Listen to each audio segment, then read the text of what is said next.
Listing agreements and buyer rep agreements are this. They're employment agreements. They're also unilateral contracts. Well, what's a unilateral contract? We'll talk more about that more in the contract portion.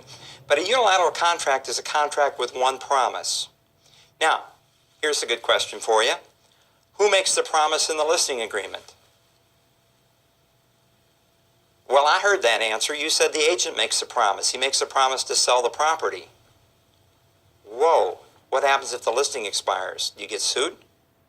No, I don't think so. It's actually the seller that makes the promise, not the agent. I don't think you want to be promising to sell anything. That's like a guarantee almost.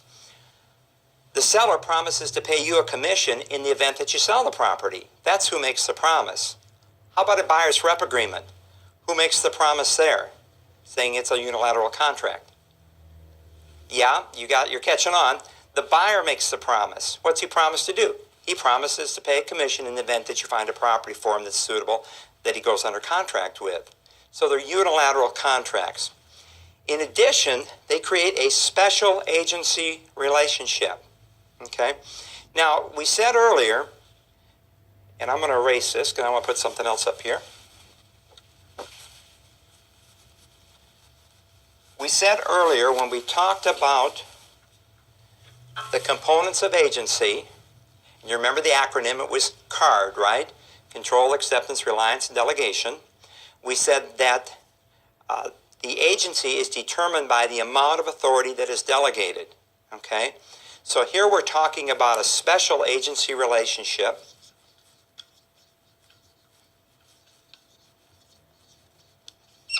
Now, you folks probably didn't know you were going to be special agents. Or you might say, not undercover agents, just special agents, okay? We're going to create an agency relationship here where you're a special agent. Well, what does special agent mean? Well, it has to do with the amount of authority that's delegated. Well, what authority do you have on a listing agreement, a buyer's rep agreement?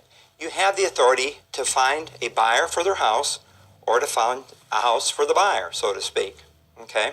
Do you have authority to sign for that seller? No. Do you have authority to sign for the buyer? No. That authority is limited. So you just have the authority to assist them in that transaction. That's what's going to make you a special agent. Now, we can also talk about general agents.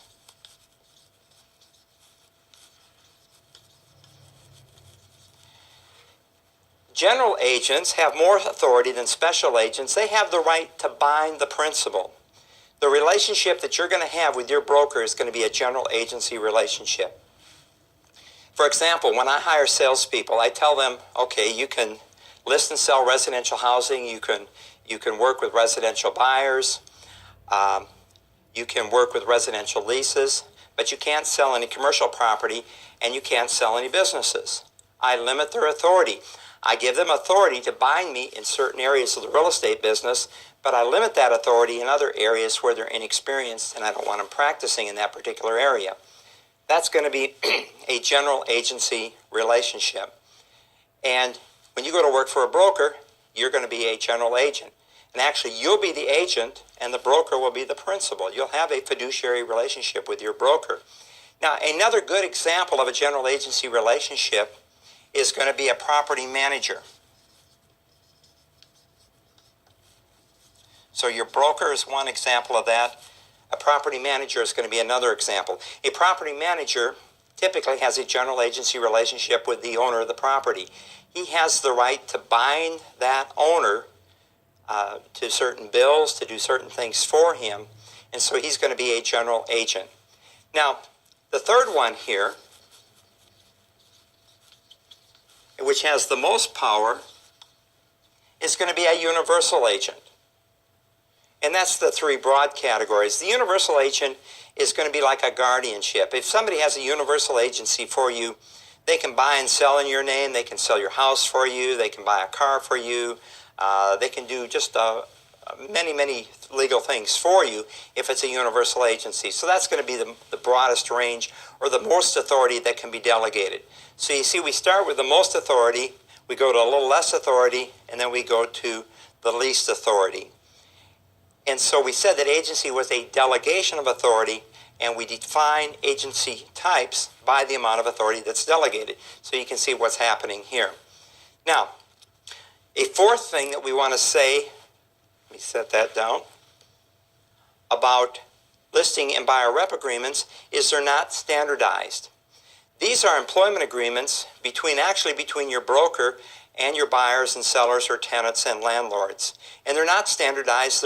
They're personal employment agreements that your broker has created, or maybe he's used an association form to do that, but they're not standardized. You're not going to see that your state is putting out a standard listing agreement or a standard buyer's rep agreement. They're interested in competition in the marketplace, and it's these agreements that create that competition. As we said, by a bit of a review here, listing agents and buyer rep agreements designate licensees as special agents who are not granted the authority. There's a good test question. You're not granted the authority to bind the principal or agent. Now let's talk about those listing agreements and the types of listings. We want to talk about the exclusive right to sell, exclusive agency, an open listing, and a net listing.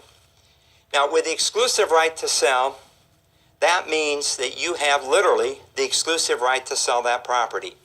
If anybody sells that property, you're going to get paid. So if the seller sells it himself, the owner of the property sells it, you're going to get paid. If an agent from another company sells it, you're going to get paid. If the owner's Uncle Bob sells it, you're going to get paid. It's an exclusive right to sell. It means exactly what it says. Now contrast that with the exclusive agency listing. And an easy way to remember this is that if any agent sells this property, you as a listing agent are going to get paid. So I can take an exclusive agency, I can distribute the information on that listing amongst all the agents I know, and if any of them sell the property, I'm going to get paid. But what happens in exclusive agency is the seller reserves the right to sell it himself. Now some of your multiple listings will take both exclusive right to sell and exclusive agency listing, and some of your multiple listings will only take an exclusive right to sell. The listing service I'm in takes both of those, but you're going to have to check when you start practicing real estate exactly what your MLS is going to accept. But exclusive agency, if another agent, another licensee sells the property, you and I are going to get paid. But if the owner sells it himself, we're not going to get paid. Okay? So know the difference between those two. You're going to see questions on that. Now, an open listing. With an open listing, a seller lists with many, many different licensees. And whichever licensee sells the property gets paid a commission, and the owner reserves the right to sell it himself. So if he sells it himself, of course, he's going to make the commission also. I was up in a Midwestern state here a few summers ago, and I was driving down the street, and there was 3 for sale signs in the front yard of this house. And there were 3 different real estate companies within that town that had listed that property. And I don't know, which one you decided to call on if you were going to buy one of those properties. But I figured out real quickly they didn't have a multiple listing service. And so that owner would have an open listing with 3 different companies, and whoever sold it was going to get the commission on that transaction. So that's the idea behind an open listing. Now, the fourth one here, the net listing, is a little bit of a misnomer, because net listing is really a way to determine a commission. It is not a type of listing like the first 3. And you see it linked with those all the time because it's got the word listing on the end of it, I guess. But net listing is really a way to figure a commission. It goes like this. I go out and talk to an owner, and he says, well, Tom, I got to have at least $100,000 for this property, and you can have anything over and above that. And so I look at the property and figure, well, man, I can get 110 for this, okay? And so then I would get a $10,000 commission, and the seller would net his $100,000. Now, of course, net listings are discouraged in practice. That's not a way to win friends and influence people. Where you're going to see net listings on your state test, it's going to be a math problem. And we're going to talk about those in the math section, but a net listing is always going to be a division problem. Always, always, always it's a division problem. Don't try to multiply to get the answer for a net listing problem. It's always a division problem, and you watch the math portion here, and I'll show you how to do those. So, that concludes agency relationships. That concludes Chapter 4. I'll look forward to seeing you in Chapter 5.